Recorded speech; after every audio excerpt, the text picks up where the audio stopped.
This training is conducted in line with the GAF 2025 directive in accordance with the Chief of Defense Staff approved training calendar. Its first phase, featured in January to March 2025, focused on individual training to develop discipline and soldier competence, which includes regimentation, weapon proficiency, sentry duties, communication skills, leadership development, and regular physical fitness to ensure operational readiness. Upon the arrival of the Chief of Defense Staff at the base, he was ushered into operation room where operational commander briefed him on the operational environment to set the context of the day activities and the technical phase, which culminated in a company attack of enemy position, which was designed to rest on the command and control coordination, leadership, and tactical in dynamic and evolving security environment. CDS Cham later watched the pre-planning activities of the forces where the platoon commanders were given the instruction as who to do what during the attack. After their briefing, the captains, the commanders, and the CDS himself give them the grow and the glow aspect of the operation which they need to add to their already acquired skills, and the CDS has this to say. The business of war is not child's play. You either destroy the enemy or the enemy destroys you. And then the resources are not also unlimited. So therefore, there must be accuracy and there must be boldness and swiftness in action. And that is what this particular training was meant to bring out. The bulk of our training for next year will now focus on the areas we've observed. And hopefully by the end of next year, God willing, we should be able to extrapolate whatever we've learned here and bring another exercise. This was followed by the military VIP protection exercise, which is Storm Keneba. This operation was against insurgent forces led by MFSS General Kankan Sedi, who were loosely organized and operating within the civilian community with the intention to undermine the state authority and disrupt normal lives. This illegal group were alleged to have mounted hit and run attack and ambush against patrols in isolated areas. This group have a concern against the ruling government, which they think fighting against them physically is the only solution. We are rebels because we have difficulty within our area of responsibility. We decided to form this rebellion to go against them so that we can get our land. We have control over our wife and our kids. This warrant us to create this rebel movement. Is it not important for us to go for dialogue than answer?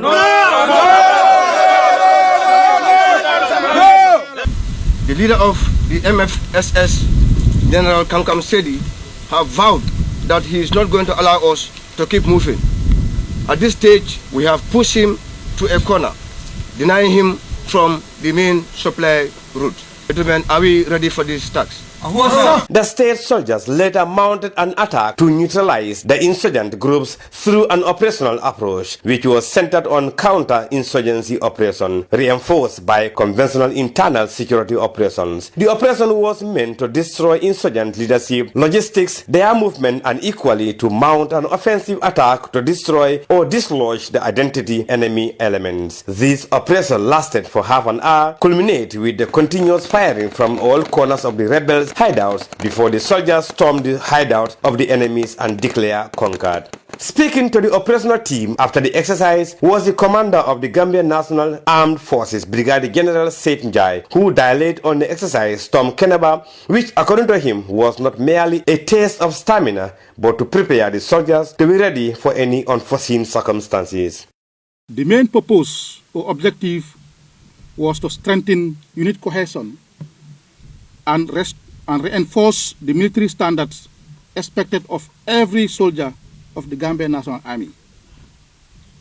Furthermore, it was a demonstration of our collective resolve, our unity of purpose, and our readiness to meet any challenge within mandated tasks.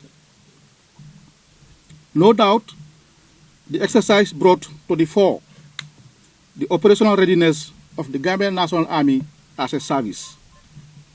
Each of you has contributed to the success of this mission, and in doing so, you have strengthened the bonds of trust and cohesion that are the foundation of military excellence. The lessons learned in the field, such as command and control, communication, planning and preparation, as well as teamwork, are the very lessons that will carry us forward in future operations. In his closing remarks, the Chief of Defense Staff, CDS of the Gambia Armed Forces, Lieutenant General Maman Ocham, reminded soldiers on the importance of training and what is expected of them as state protectors.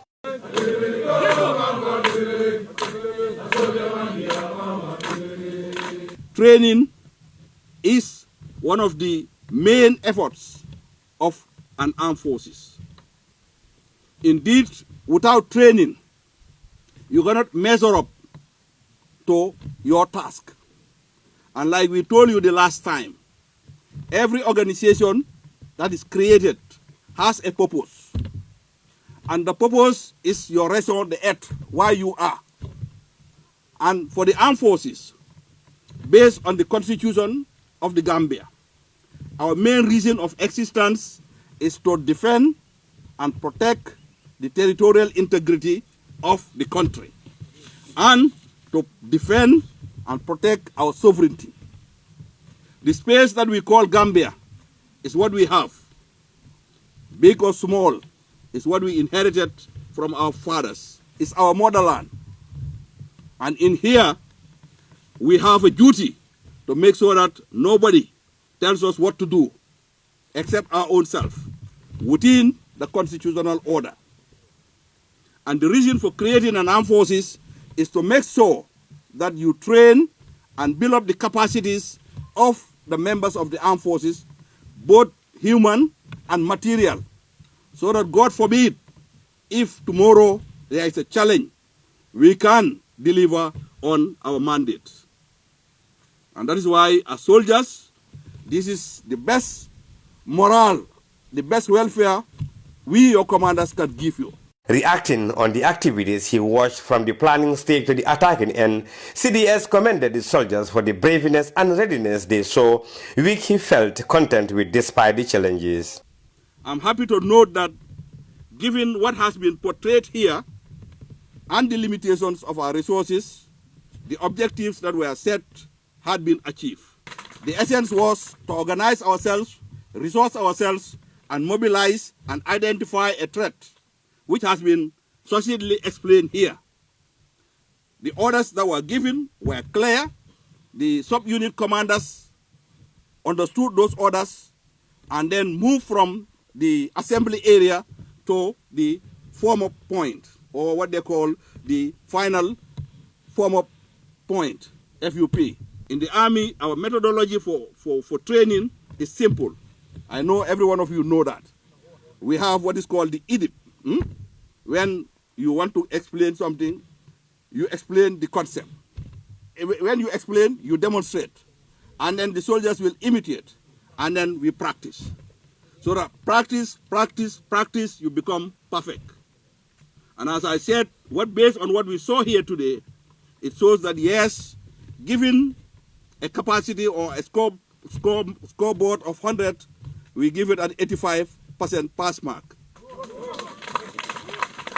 Storm Keneba, an exercise has just come down, and we start with operations from the pre-planning to the attack on the enemies on the ground. This is just to prepare soldiers, internal or external attack which might occur anytime in the country, as we have from the CDS and the Commander-in-Chief. These soldiers are expected to now use the knowledge gained to prepare better and train better in time in case there is any other attack internally or externally. From Keneba in LRR, Kiang West, City for Sise for PTV.